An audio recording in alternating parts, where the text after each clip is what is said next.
नमस्कार विद्यार्थियों, मैं हूं कुमार गौरव और अरिहंत एडुटेक के ऑनलाइन प्लेटफॉर्म पर आप सभी लोगों का बहुत-बहुत स्वागत है।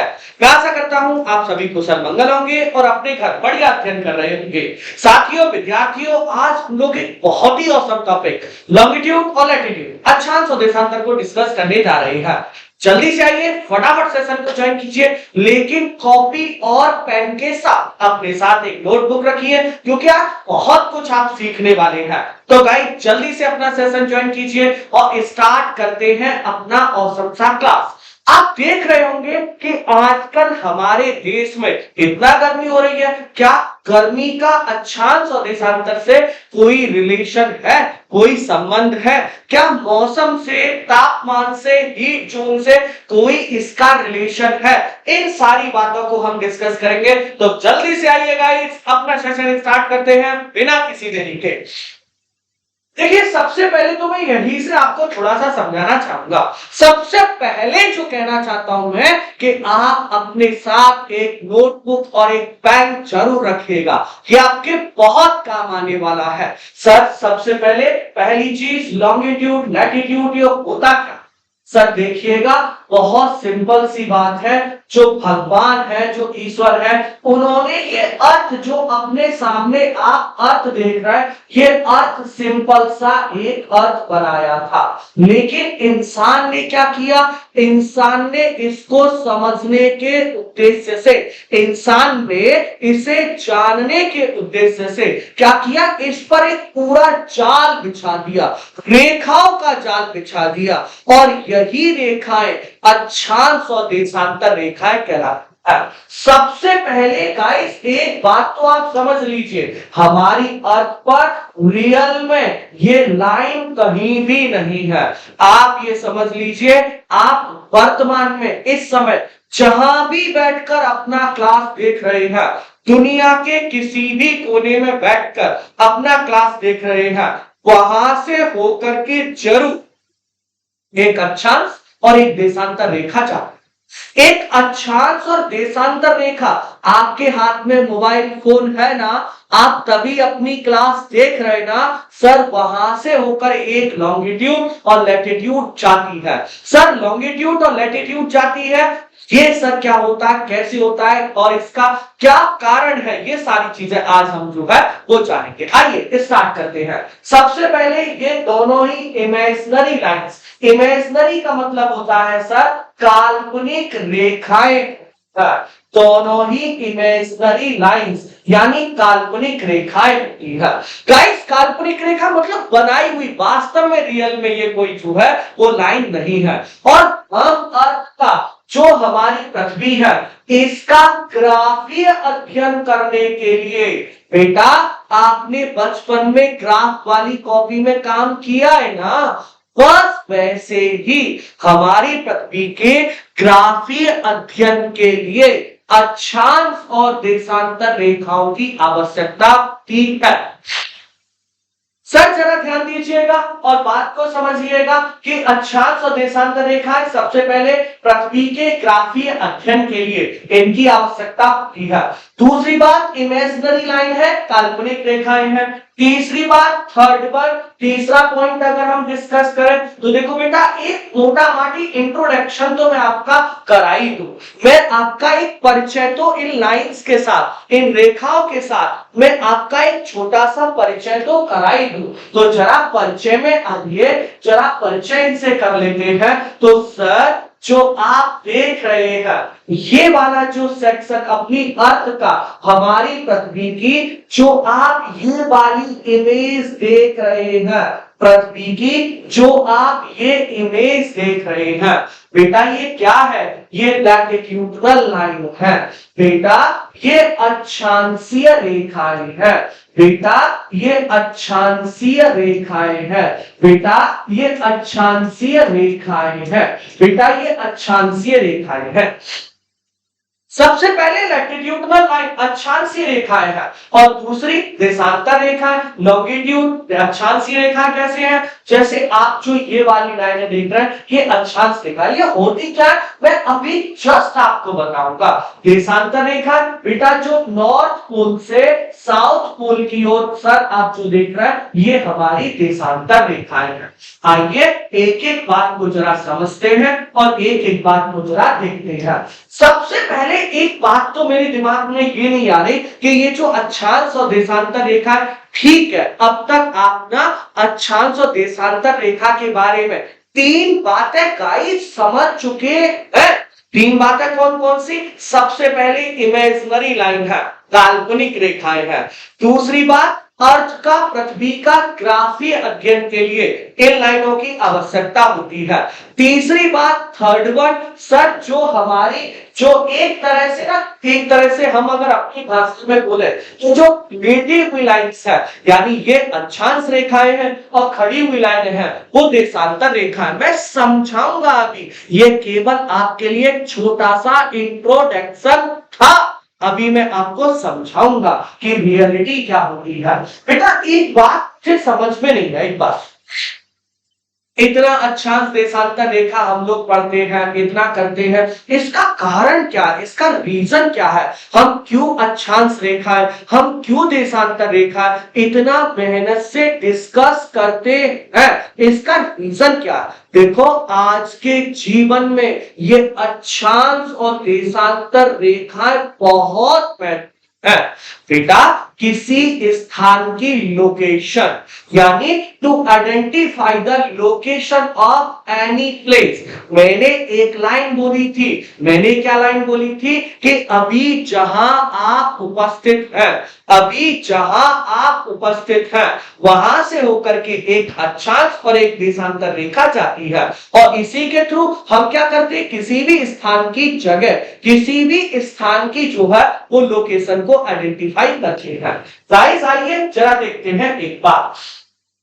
सबसे पहले ये देखिए जैसे ये एक क्या है देशा अक्षांश रेखाएं है, ये जो रेड कलर की मैंने बनाई है ये एक अक्षांश यानी लैटिट्यूड है और ये जो मैंने बनाई है वो एक लॉन्गिट्यूड यानी देशांतर रेखा, ब्लैक कलर से जो बनाई है देशांतर रेखा और इनकी वैल्यू ये 39 डिग्री नॉर्दर्न लैटिट्यूड है और सर ये 77 डिग्री वेस्टर्न लॉन्गिट्यूड है, ये 39 डिग्री नॉर्दर्न लैटिट्यूड है और ये लॉन्गिट्यूड है और दोनों जहां आपस में मिलती है वही वॉशिंगटन डीसी है, दोनों आपस में जहां मिलती है वही वॉशिंगटन डीसी है। वही स्थान कौन सा है गाइस, तो वही स्थान है वॉशिंगटन डीसी।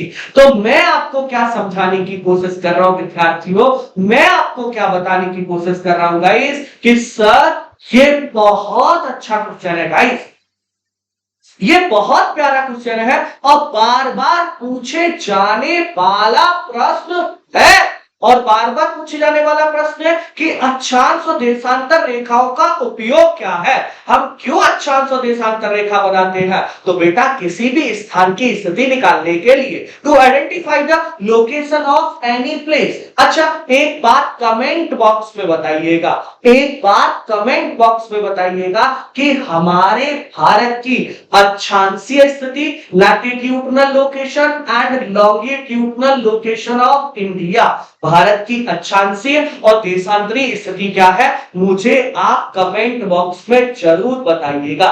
एक बात, दूसरी बात सर सेकंड पॉइंट जो आपको बताना है, अभी आप ये वीडियो कहां से देख रहे हैं, जिस स्थान से भी देख रहे हैं गूगल करिए उसकी लैटिट्यूडनल लोकेशन और लॉन्गिट्यूडनल लोकेशन क्या है। जैसे आप राजस्थान के भरतपुर जिले से देख रहे हैं मान लेते हैं तो मुझे जल्दी से बताइए राजस्थान के भरतपुर के जिले की लैटिट्यूडनल और लॉन्गिट्यूडनल लोकेशन क्या है। आइए जल्दी से डिस्कस करते आगे बढ़ते हैं।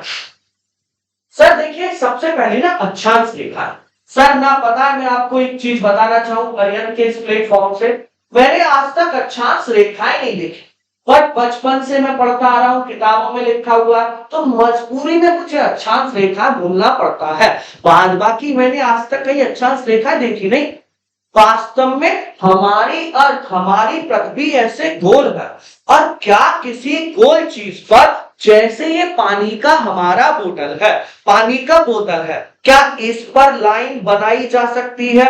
नहीं गाइस, इस पर क्या बनाया जा सकता है? सर्कल बनाया जा सकता है। तो आप जो देख रहे हैं ये हमारी अर्थ है, और हमारी अर्थ पर आप जो ये देख रहे हैं ये क्या है बेटा?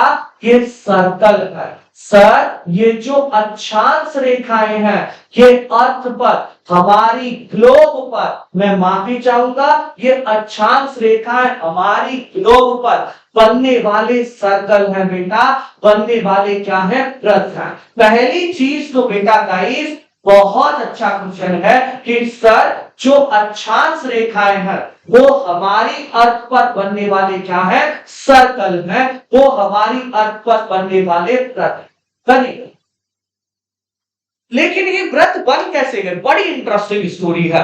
आइए थोड़ा सा डिस्कस करते हैं कि ये सर्कल बन कैसे गए। ये सर्कल बन कैसे गए? तो देखिए गाइस, जरा समझिएगा, ये हमारी अर्थ जो है ना वो क्या है? इस तरह से सर जो है वो घूमता है। अरे, अगर आपने अभी तक इंटरनल स्ट्रक्चर ऑफ अर्थ, पृथ्वी की आंतरिक संरचना वाला वीडियो नहीं देखा तो मैं कहना चाहूंगा एक बार देख लीजिए, आपको बहुत अच्छा लगेगा। सुनिएगा, यह हमारी पृथ्वी का क्या है? इंटरनल स्ट्रक्चर है, और इसको हमने ऐसे यहां से क्या किया? थोड़ा सा कट कर। ये हमारी अर्थ का ऊपरी हिस्सा, आप इसे नॉर्थ हेमिस्फीयर कह सकते हैं, और ये हमारी अर्थ का सदर्न हेमिस्फीयर, दक्षिणी ध्रुव। आप सोचिएगा, एक ऊपरी है एक निचला है, इन दोनों को मिला देंगे तो बीच में ये जो है ना वो 0 डिग्री निकल के आता।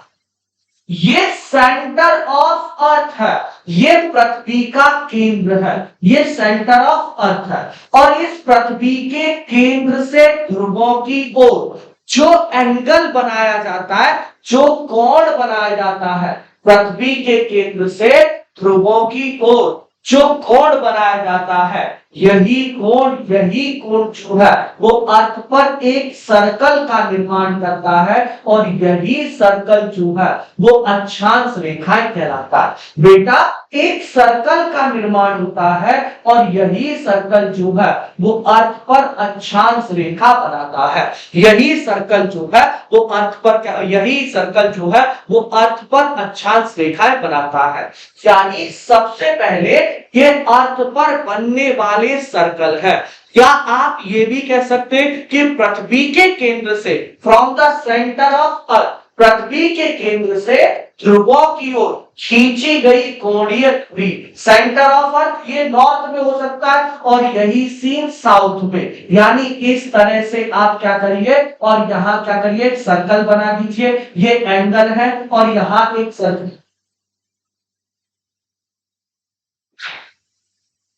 सॉरी गाइस, यहां आप क्या करिए, एक सर्कल बना दीजिए, एक वृत्त बना दीजिए, और यही सर्कल, यही वृत्त जो है वो क्या कहलाते हैं बेटा? अक्षांश रेखाएं कहलाते हैं। ध्यान से सुनिएगा और बहुत अच्छे से समझिएगा। अक्षांश रेखाएं अर्थ पर बनने वाले सर्कल होते, वृत्त होते हैं, और ये जो इक्वेटर होती है, यानी जो भूमध्य रेखा होती है, ये अर्थ पर बनने वाला सबसे बड़ा सर्कल।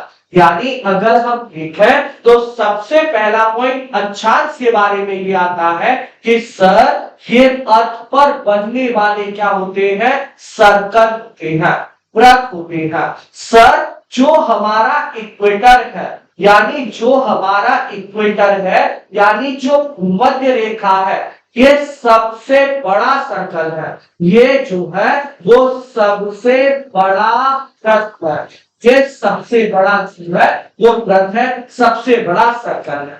बेटा पोल्स की ओर यानी ध्रुवों की ओर, बेटा पोल्स की ओर यानी ध्रुवों की ओर चलने पर, ध्रुवों की ओर चलने पर, टू द पोल्स यानी ध्रुवों की ओर चलने पर, ध्रुवों की ओर चलने पर इनके आकार में जो है, ध्रुवों की ओर चलने पर बेटा चलने पर इनके आकार में चलने पर इनके आकार में कमी होती है। इनके आकार में कमी आती है। क्या आती बेटा? कमी आती है। इनके आकार में जो है कमी आती है। किनके आकार में? आप देखिए तो सही एक बार, ये जो आपके सर्कल है, देखिए सबसे बड़ा सर्कल जो है वो इक्वेटर यानी भूमध्य रेखा जो है वो सबसे बड़ा सर्कल है। जैसे जैसे आप पोल्स की ओर चलेंगे सर ये सबसे बड़ा सर्कल है, और जैसे जैसे आप पोल्स की ओर चलेंगे वैसे वैसे ये सर्कल का साइज जो है वो छोटा होता जाता है, और पोल्स पर जाकर के ये साइज जो है वो एकदम क्या हो जाता है? जीरो हो जाता है। पोल्स पर जाकर के ये साइज जो है वो एकदम क्या हो जाता है? जीरो हो जाता है। गाइस आगे अगली एक चीज और मैं आपको समझाना चाहता हूं। देखिए अभी ना ये सर्कल की बात करते हैं हम लोग, आप देखिएगा, आप जरा ध्यान दीजिएगा, ये अर्थ पर बनने वाले सर्कल होते हैं, ये वृत्त होते हैं, और आप थोड़ा सा खुद हिसाब लगाएंगे, ये हमारा इक्वेटर है यानी 0 डिग्री है। 90 सर्कल ऊपर बनते हैं, 90 सर्कल नीचे बनते हैं, यानी 90 सर्कल ऊपर बनेंगे, 90 सर्कल नीचे। ध्यान से सुनना, और बीच में एक 0 डिग्री। लेकिन आप मुझे बताइए, दोबारा सुनिए, ये इक्वेटर 0 डिग्री है, मैंने कहा 90 सर्कल ऊपर, क्या ऊपर 90 सर्कल बन सकते हैं? बेटा 0 डिग्री, 1 डिग्री, 2 डिग्री, फिर 15 हो गया, 30 हो गया, 45 हो गया, 60 हो गया, 75 हो गया। 90 डिग्री का कभी सर्कल हो सकता है? 90 डिग्री का सर्कल नहीं, 90 डिग्री का बेटा एक पॉइंट है जो पोल्स पर है। 90 डिग्री का क्या है बेटा? एक जो है वो क्या है? पॉइंट है, जो कहां है बेटा? जो पोल्स पर है, जो ध्रुवों पर है। सर जो ध्रुवों पर है, जो पोल्स पर है, जरा आइए उनको एक बार समझ लेते हैं। देखिए 89 सर्कल ऊपर हो गए, 89 सर्कल नीचे हो गए, और एक सर्कल यहां हो गया। तो सर 9 दूनी 18 और 1 19 का 9 हासिल लगा 1, 8 दूनी 16 और 1 17, 179 सर्कल गए सर। कितने सर्कल हो गए? 179 सर्कल हो गए सर। अगर हम अर्थ पर, अगर हम ग्लोब पर बात करें कि हमारी ग्लोब पर कुल कितने सर्कल बने हुए हैं, तो सर हमारी अर्थ पर जो है वो कितने सर्कल बने हुए हैं? सर 179 सर्कल बने हुए हैं। अगर हम मैप की बात करें कि सर मैप पर अक्षांश रेखाएं कितनी होती है, मैप पर अक्षांश रेखाएं कितनी होती है, तो आइए थोड़ा सा समझते हैं। सर मैप पर अक्षांश रेखाएं कितनी होती हैं? तो देखिए मैप जो है ना वो कुछ इस तरह से होता है, आपको मैप जो है वो कुछ इस तरह से देखने को मिलेगा। 100% आपको मैप इस तरह से देखने को मिलेगा। और सर जब हम मैप पर ये लाइन बनाएंगे, क्योंकि ये राउंड शेप में तो है नहीं, तो सर जब हम मैप पर लाइन बनाएंगे तो 0 डिग्री की लाइन ये बीच में हो जाएगी, ये इक्वेटर 0 डिग्री की। 90 लाइंस ऊपर हो जाएंगी, 90 लाइंस नीचे हो जाएंगी, यानी 90 लाइन ऊपर, 90 लाइन ऊपर, 99 नीचे, और एक 0 डिग्री। और अब आपका आंसर हो जाएगा 181 यानी 181, 181 यानी 181, 181 यानी 181। गाइस जरा ध्यान दीजिएगा और मस्त बात समझिएगा। 181 लाइन अगर आपके पेपर में कभी आ जाए कि क्वेश्चन आपके एग्जाम में आ जाए कि कितने सर्कल होते हैं, अक्षांश रेखाएं कितने सर्कल या कितने वृत्त होते हैं, तो आंसर क्या लगवाएंगे? सर 179 सर्कल होते हैं। और अगर क्वेश्चन आ गया गाइस कि कितनी लाइन होती है, तो 181 जो है वो लाइन होती है। गाइस आइए एक बात और समझते हैं। देखिए इसके लिए मुझसे इससे अच्छा कोई आंसर मिल नहीं रहा था, तो मैंने सोचा लाओ यही इमेज पे आपके सामने जो है वो लेकर के चलता हूं। देखिए ये ना एनसीईआरटी का कटिंग है। ये जो लैटिट्यूड्स होते हैं, ये जो अक्षांश रेखा होती है, ये हमारी अर्थ पर टेम्परेचर यानी तापमान को दिखाती है। कैसे टेम्परेचर को दिखाती है, आइए जरा ध्यान दीजिएगा। सर ये फोटो जरा आप ध्यान से देखें। जैसे आप अगर देख पा रहे होंगे, ये क्या है सर, ये जो है ना, जब आप ध्यान से देखेंगे तो सूर्य की या टॉर्च की रोशनी सीधे एक ही पॉइंट पर जा रही है। जैसे आप देखिएगा ये कर्क रेखा और मकर रेखा हमारी अर्थ जो है वो अपनी एक्सिस पर 23.5 डिग्री झुकी हुई है। ये बात तो आप बचपन से पढ़ते आ रहे हैं बेटा। हमारी अर्थ अपनी एक्सिस पर 23.5 डिग्री झुकी हुई है और यही एकमात्र ऐसा कारण है जिसकी वजह से 23.5 यानी 23.5 डिग्री, 23.5 23.5 डिग्री नॉर्थ और 23.5 डिग्री साउथ को जो है वो क्या कहा जाता है, इसे ट्रॉपिक ऑफ कैंसर यानी कर्क रेखा कहा जाता है और इसे ट्रॉपिक ऑफ कैप्रिकॉर्न यानी मकर रेखा कहा जाता है। उसे ट्रॉपिक ऑफ कैंसर और इसे ट्रॉपिक ऑफ कैप्रिकॉर्न कहा जाता है।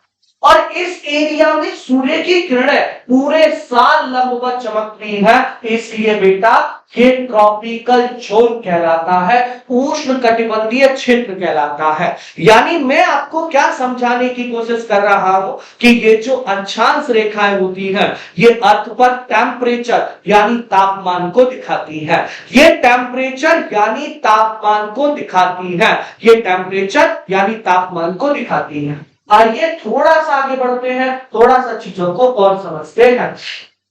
देखिए सबसे पहले उष्ण कटिबंधी वाला हो गया, ये ट्रॉपिकल जोन में क्या लिखा हुआ है सर, कर्क रेखा और मकर रेखा के बीच के सभी अक्षांशों पर सूर्य वर्ष में एक बार दोपहर के सर के ठीक ऊपर होता है, इसीलिए इसे ट्रॉपिकल जोन कहा जाता है। एकदम सीधे सर पे लाइट पड़ेगी तो आप बताइए फोकस ज्यादा होगा ना, चेहरे पे लाइट, कैमरामैन लाइट से वो कहते हैं ना, तो क्या समझाने की कोशिश कर रहे हैं, वही सीन है। ये सूर्य के क्या है, एकदम सामने है। सर दूसरा जोन जो है कर्क और मकर रेखा के बाद,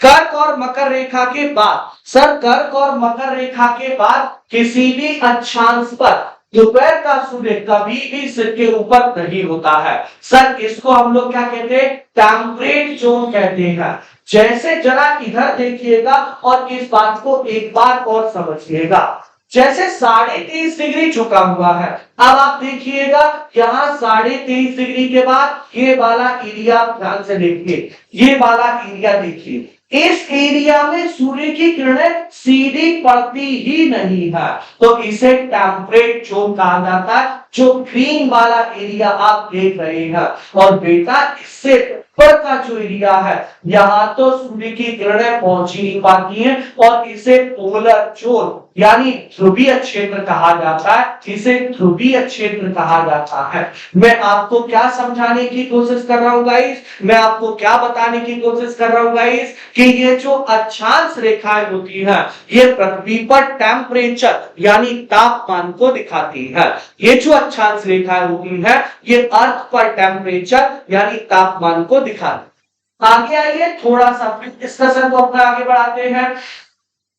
सर देखिए अक्षांश रेखाओं के बारे में हम लोगों ने अब तक बहुत कुछ सीखा कि सर ये अर्थ पर बनने वाले सर्कल होते हैं, पृथ्वी के केंद्र से और ध्रुवों की ओर खींची गई कोणीय दूरी अक्षांश रेखाएं कहलाती है। सर अक्षांश जो वृत्त होते हैं इनकी संख्या 179 होती है। इक्वेटर जो है वो सबसे बड़ा सर्कल होता है।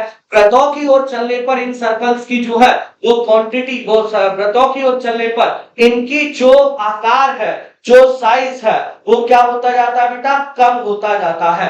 इनका आकार जो है वो क्या होता जाता है बेटा, कम होता जाता है। और इक्वेटर जो है वो सबसे बड़ा सर्कल होता है।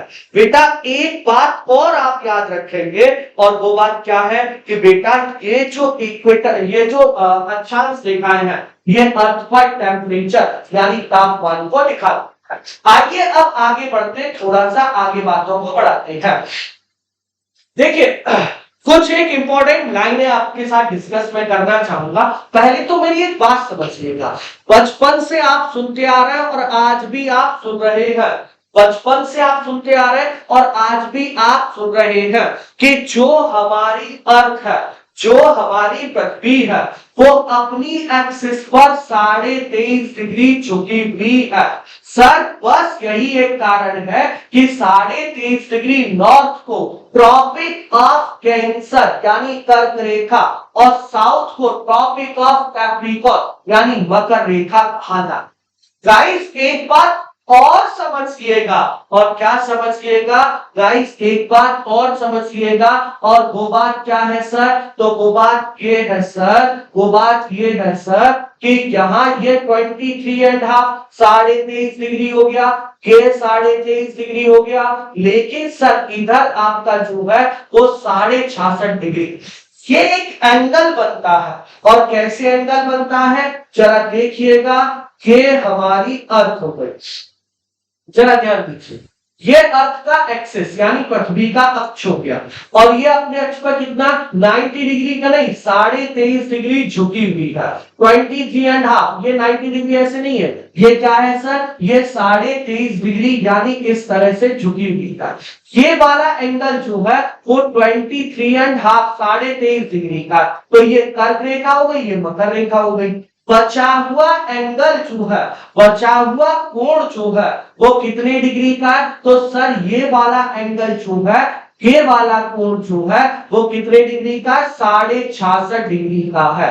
सर 66.5 डिग्री का ये जो है वो कोण है, इसीलिए 66.5 डिग्री 66.5 66.5 डिग्री नॉर्थ को जो है वो क्या कहते हैं, आर्कटिक सर्कल कहते हैं। 66.5 डिग्री साउथ को जो है वो अंटार्कटिक सर्कल कहते हैं।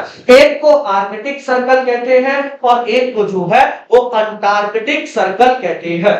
गाइस ध्यान रखिएगा, बहुत इंपॉर्टेंट सेशन है। ट्रॉपिक एक को कहते हैं आर्कटिक सर्कल और एक को कहते हैं अंटार्कटिक सर्कल। ये बहुत अच्छा क्वेश्चन है गाइस, इसको आप जो है याद रखेंगे, ठीक है। चलिएगा, ये आपको याद रखनी है, इक्वेटर हो गया, ट्रॉपिक ऑफ कैप्रिकॉर्न हो गया, अंटार्कटिक सर्कल हो गया। आइए अब आगे बढ़ते हैं, अगला जो है वो देखते हैं क्या है। सर अगला क्या है, वेरी गुड सर, ये तो आप मैं पहचान रहे होंगे, ये अफ्रीकन कॉन्टिनेंट है सर, ये अफ्रीका महाद्वीप है। और ना पता है आपको अफ्रीका महाद्वीप, ये आप देख रहे हैं ट्रॉपिक ऑफ कैंसर यानी कर्क रेखा, ट्रॉपिक ऑफ कैंसर यानी कर्क रेखा। सर ये ट्रॉपिक ऑफ कैंसर है, इधर आपका इक्वेटर है और इधर सर आपका जो है वो कैप्रिकॉर्न है, यानी ये एकमात्र ऐसा महाद्वीप है। अफ्रीका जो है वो एकमात्र ऐसा महाद्वीप है, अफ्रीका जो है वो एकमात्र ऐसा महाद्वीप है, एकमात्र ऐसा कॉन्टिनेंट है, महाद्वीप है कि जिससे होकर के ये तीनों लाइनें जाती हैं। हमें कोई दिक्कत भी नहीं है, तीनों लाइनें जाती हैं, कोई टेंशन नहीं है। लेकिन एक बात तो आपको समझनी होगी, सर ये ट्रॉपिक ऑफ कैंसर है, ये वाली जरा रेड कलर का पेन लेते हैं, जरा देखिएगा, ये सर ट्रॉपिक ऑफ कैंसर है, ये ट्रॉपिक ऑफ क्या बेटा, कैंसर है, ये ट्रॉपिक ऑफ कैंसर है, ये ट्रॉपिक ऑफ कैप्रिकॉर्न है, और दोनों के बीच में कौन सा जोन है, ट्रॉपिकल जोन है। यानी जो हमारा अफ्रीका है वो सर काय में है, वो सर ट्रॉपिकल जोन में आता है। जो हमारा अफ्रीकन कॉन्टिनेंट है वो ट्रॉपिकल जोन में आता है, इसलिए यहाँ की जलवायु इतनी ज्यादा जो है वो गर्म है, ठीक है। चलिए फिर आगे बढ़ते हैं और नेक्स्ट वन अगली चीज को देखते हैं। सर अगला डायग्राम क्या कह रहा है, तो अगला वेरी गुड, देखिए एक बात हम आपको एक पॉइंट बताना भूल गए, जरा आइए उसको दोबारा से समझा देते हैं। और दोबारा से क्या समझा देते हैं, जरा ध्यान दीजिएगा। ये जो अक्षांश रेखाएं होती हैं, ये जो अक्षांश रेखाएं होती हैं गाइस, ये जो अक्षांश रेखाएं होती हैं ये क्या करती हैं, ये एक दूसरे के पैरेलल होती हैं। पैरेलल का मतलब क्या होता है, ये समानांतर होती हैं। सर ये पैरेलल होती हैं, सर ये समानांतर होती हैं। ये सर कैसी होती हैं, समानांतर होती हैं। ये सर समानांतर होती हैं। सर ये पैरेलल होती, पैरेलल का मतलब समझ रहे हो, ऐसी लाइनें जो कभी भी एक दूसरे को क्रॉस ना करें, जो कभी भी एक दूसरे को ब्रेक ना करें, उन्हें हम सर जो है वो पैरेलल लाइन या समानांतर रेखा जो है वो कहते हैं। तो ये समानांतर रेखा जो है वो, अब जरा देखिएगा और जरा ध्यान दीजिएगा गाइस, एक बहुत ही शानदार सा पॉइंट है कि जो ये आपकी 49th पैरेलल है, यानी जो 49वीं समानांतर रेखा है, जो 49वीं समानांतर रेखा है, ये क्या है, तो बेटा ये 49वीं समानांतर रेखा ये यूएसए यानी यूनाइटेड स्टेट्स ऑफ अमेरिका, बेटा ये अमेरिका और कनाडा, बेटा ये अमेरिका प्लस कनाडा के बीच में क्या करती है, बॉर्डर बनाती है। ये अमेरिका और कनाडा के बीच में जो है वो सीमा बनाती है। अमेरिका और कनाडा के बीच में ये क्या करती है बेटा, बॉर्डर बनाती है। अच्छा दूसरी बात समझिएगा, सेकंड वन देखिए, 39th पैरेलल यानी 39 बेटा 38 पैरेलल यानी 38वीं समानांतर रेखा, नॉर्थ कोरिया और साउथ कोरिया। आपको पता है एक जो नॉर्थ वाला है वो रसिया के इन्फ्लुएंस में रहता है और जो साउथ वाला है वो यूएस इन्फ्लुएंस में रहता है।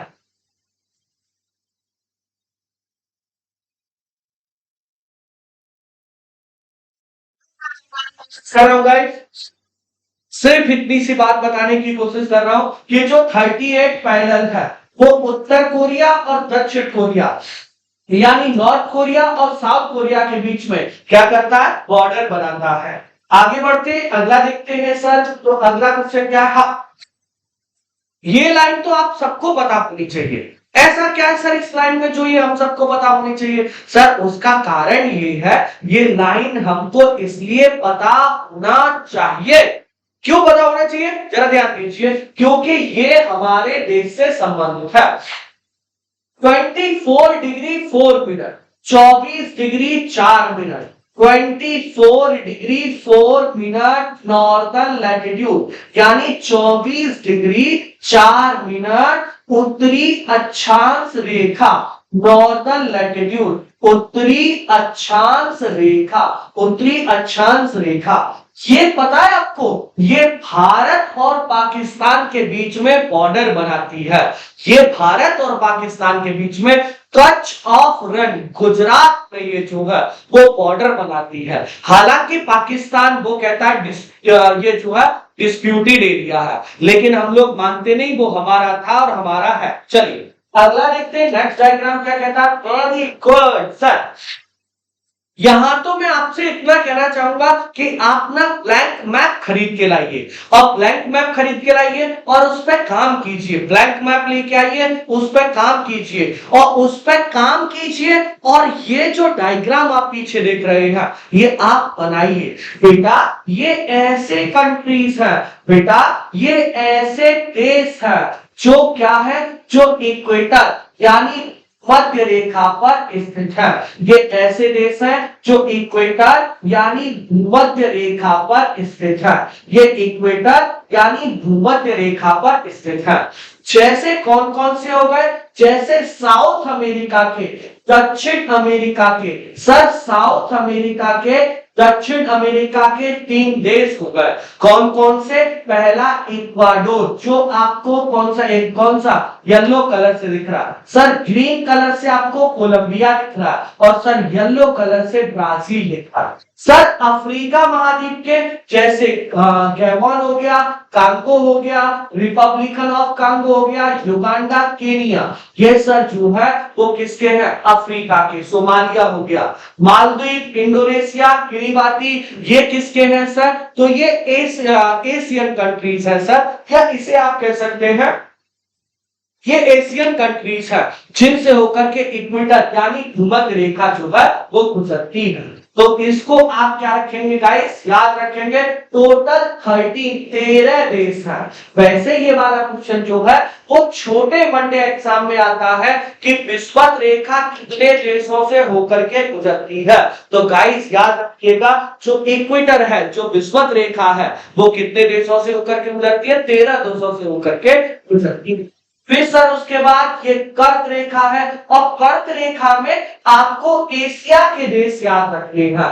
एशिया के देशों में ये कहां से एंट्री करती है, तो सर एशिया के देशों में ये सर आपका ताइवान हो गया, चाइना हो गया, म्यांमार हो गया, बांग्लादेश हो गया, भारत हो गया, ओमान हो गया, यूएई हो गया और सऊदी अरब हो गया। ये देश जो है वो कहां के हैं, तो वो सर जो है वो एशिया के हैं। फिर इसके बाद बेटा जो ट्रॉपिक ऑफ कैप्रिकॉर्न यानी मकर रेखा है, क्योंकि साउथ में जो है सागरों की प्रेजेंस बहुत ज्यादा है, साउथ में जो है वो सागरों की उपस्थिति बहुत ज्यादा है, इसीलिए साउथ में जो है वो सागरों की उपस्थिति ज्यादा है। इसीलिए जैसे चिली हो गया, जैसे पराग्वे हो गया, अर्जेंटीना हो गया, ब्राजील हो गया, नामीबिया, बोत्सवाना, दक्षिण अफ्रीका, मोजाम्बिक, मेडागास्कर और ऑस्ट्रेलिया, ये इतने देश हैं जिनसे होकर के बेटा कौन सी लाइन गुजरती है, ट्रॉपिक ऑफ कैप्रिकॉर्न यानी मकर रेखा जो है वो निकल करके जाती है।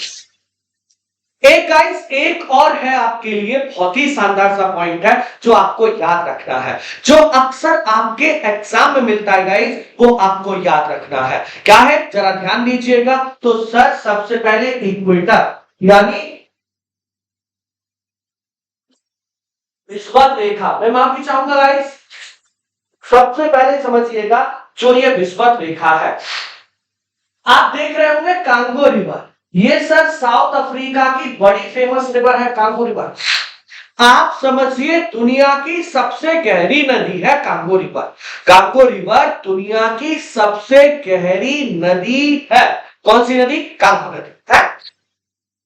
यहां हमें क्या समझना है, यहां हमें क्या जानना है कि यह कांगो नदी दुनिया की सबसे गहरी नदी है। और विद्यार्थियों एक बात आपको बताना चाहता हूं कि ये ना इक्वेटर भूमध्य रेखा को 2 बार क्रॉस करती है। ये कांगो रिवर जो है वो भूमध्य रेखा को 2 बार क्रॉस करती है। इसके साथ साथ ट्रॉपिक ऑफ कैप्रिकॉर्न यानी जो ये मकर रेखा है वो क्या करती है, ये मकर रेखा जो है वो सर जो है मकर रेखा को लिम्पोपो रिवर जो है वो 2 बार क्रॉस करती है। और हमारे देश में एक नदी है जिसका नाम है माही नदी, और माही नदी जो है वो किसको, तो माही नदी जो है वो कर्क रेखा को 2 बार क्रॉस, ट्रॉपिक ऑफ कैंसर को यानी कर्क रेखा को जो है वो 2 बार क्रॉस करती है। तो आई होप कि आपको इतनी बात समझ में आ गई होगी।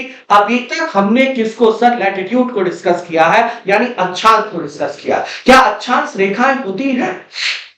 नहीं सर, अक्षांश क्या होते हैं, सर्कल होते हैं। अक्षांश क्या होते हैं, वृत्त होते हैं। और इक्वेटर सबसे बड़ा सर्कल होता है। पोल्स की ओर चलने पर इन सर्कल्स की जो साइज है वो क्या होती जाती है, रिड्यूस होती जाती है, वो सर जो है वो कम होती जाती है। आइए आगे बढ़ते हैं, आगे डिस्कस करते हैं। सर आगे डिस्कस करते हैं, जरा ध्यान दीजिएगा। लॉन्गिट्यूड, लॉन्गिट्यूड का मतलब क्या होता है, देशांतर रेखा। और देशांतर रेखा सर जो नॉर्थ पोल और साउथ पोल को कनेक्ट करती है। वैसे एक चीज और मैं आपको बताऊं, जो नॉर्थ पोल और साउथ पोल को कनेक्ट करती है, जो नॉर्थ पोल और साउथ पोल को कनेक्ट करती है, इसके साथ साथ आप देखिएगा कि इस तरह से एक दूसरे के साथ जो है वो क्या करती है, एंगल भी बनाती है। किसके साथ सर, हर अक्षांश रेखा, हर देशांतर अक्षांश रेखा के साथ मिलकर के एक एंगल या कोण का निर्माण करती है, और वो है 90 डिग्री। राइट एंगल का, समकोण का आप कहीं भी देख लीजिएगा जहां आपका दिल करे। ये आपकी लॉन्गिट्यूड हो गई, ये आपकी लैटिट्यूड हो गई, और सर यही आपका जो है 90 डिग्री का एंगल। जहां भी आप देखना चाहेंगे वहां ही आपको एंगल जो है वो मिल जाएगा। सबसे पहले नॉर्थ पोल को साउथ पोल से जोड़ती हैं, और ये जो लैटिट्यूड्स होते हैं इनकी संख्या होती है 360, यानी 360 ये इनकी जो है वो संख्या है। क्योंकि हमारी अर्थ जो है वो 360 की है, वो हमारा पृथ्वी जो है पूरा गोल है, इसलिए इनकी संख्या जो है वो 360 की है। गाइस मैं आपको एक बात और अच्छी सी बताना चाहता हूं, जरा ध्यान से समझिएगा। जैसे आप देख रहे होंगे, अच्छा आप ध्यान से देखिएगा, जैसे आप देख पा रहे होंगे कि मान लेते हैं यहां से ये वाली एक लाइन आई, जैसे ये वाली एक लाइन है, जैसे ये 0 डिग्री है, आप देख रहे होंगे ये 0 डिग्री है, लेकिन हमारी पृथ्वी क्या है, गोल है, और जब वो वापस आएगी तो 180 डिग्री बन जाएगी।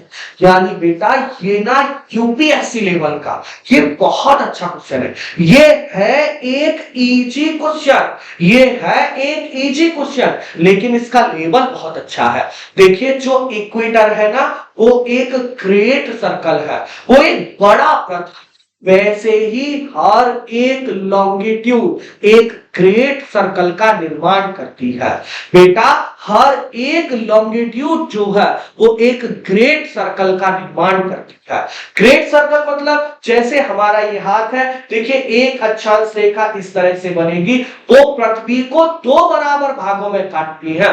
देशांतर रेखाएं, 2 देशांतर रेखाएं मिलकर के अर्थ को 2 बराबर भागों में डिवाइड करती हैं, 2 बराबर भागों में बांटती हैं, अर्थ को जो है वो 2 बराबर भागों में बांटती है। आई होप कि आपको इतनी बात क्लियर हो गई होगी गाइस। आगे बढ़ते हैं, आगे देखते हैं। अब देखिएगा, जैसे हमने अभी अक्षांश रेखा में लैटिट्यूड में पढ़ा था कि सर वो 0 डिग्री है, और फिर आपका नॉर्थ 23.5 66 डिग्री हाफ नॉर्थ, और उसके बाद साउथ वाला डिस्कस किया था। गाइस अब मैं थोड़ा सा आपके साथ एक बात बताना चाहता हूं कि मेजर लॉन्गिट्यूड यानी जो प्रमुख क्या है, देशांतर रेखाएं हैं। तो देखो बेटा 180 डिग्री, सर 180 डिग्री, और सर 0 डिग्री, इसमें ईस्ट और वेस्ट नहीं कर सकते बेटा, क्योंकि ये बीचों बीच में है। ये जो है इसको, ये 0 डिग्री जो है इसको कहते हैं हम लोग प्राइम मेरिडियन, या इसे ना इंटरनेशनल डेडलाइन कहा जाता है, टाइमलाइन कहा जाता है। ये समय रेखा है, और ये टाइमलाइन का क्या कंसेप्ट है ये मैं आगे आपको समझाऊंगा। बेटा ये जो 180 डिग्री है ये डेट लाइन है, और ये डेट लाइन का क्या कंसेप्ट है, मैं टाइम और डेट पर एक वीडियो अलग से बनाऊंगा अरिहंत के प्लेटफॉर्म पर। आप ये समय और डेट पर, टाइम और डेट पर एक वीडियो अलग से बनाओ। आप 0 डिग्री जो है वो टाइम लाइन है, और सर 180 डिग्री जो है वो डेट लाइन है। सर हम लोग डिस्कस कर रहे थे, आगे बढ़ रहे थे, सर ये आपका हाथ।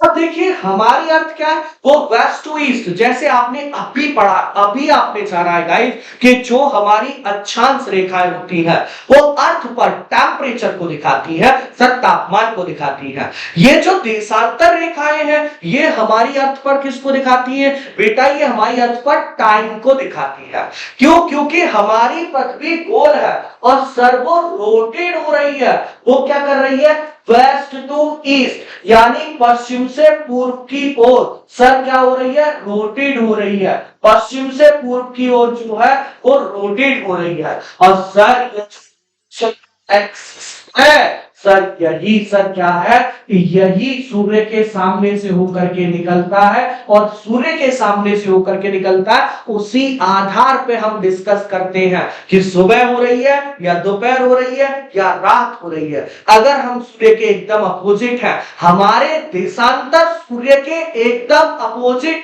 है, तो बेटा रात होगी, और सामने आ रहे हैं तो सुबह होगी, और सर बीच में है तो दोपहर होगी। ज्यादा जानकारी इस पर मैं एक शानदार सा वीडियो बनाऊंगा गाइस कि देशांतर रेखा किस तरह से समय की कैलकुलेशन करती है। देखिए हमारे देश का समय 82.5 डिग्री से लिया गया है, 82.5 डिग्री ईस्टर्न लॉन्गिट्यूड।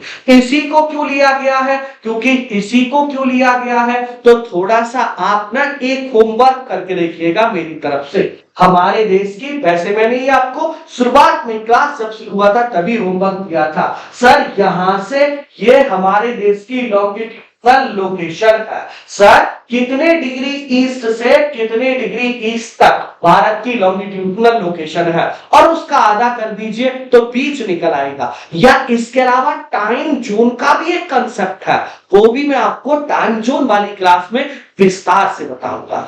गाइस एक और पॉइंट चलते चलते जरा देखिएगा, ये वाला क्वेश्चन भी आपके दिमाग में रहना चाहिए, आपके एग्जाम में पूछा जा सकता है। कौन सा वाला क्वेश्चन? सर जरा ध्यान दीजिएगा, ये ट्रॉपिक ऑफ कैंसर कर्क रेखा और ये 82.5 डिग्री जो है वो क्या है? देशांतर रेखा। सर ये दोनों लाइन एक दूसरे को जहां क्रॉस करती हैं उस गांव का नाम है पत्थर गांव। सर सोनेट तहसील है और जिला है कोरिया, और कोरिया जिला कहाँ है बेटा? तो ये है आपका छत्तीसगढ़ में, ये है छत्तीसगढ़ में। तो गाइस आई होप, मैं आशा करता हूं, देखिए अक्षांश और देशांतर रेखाएं काल्पनिक रेखाएं हैं। सर अक्षांश रेखा तापमान को दिखाती हैं, देशांतर रेखा समय को दिखाती है, दोनों मिलकर के किसी स्थान की स्थिति को दिखाती है, दोनों मिलकर के। मैं आशा करता हूं कि आपको ये क्लास बहुत अच्छे से समझ में आया होगा। और गाइस अगर आपको ये क्लास समझ में आया है तो प्लीज लाइक करें, शेयर करें और अरिहंत के ऑनलाइन प्लेटफॉर्म को सब्सक्राइब करें। इसके साथ ही आप सभी का बहुत बहुत धन्यवाद।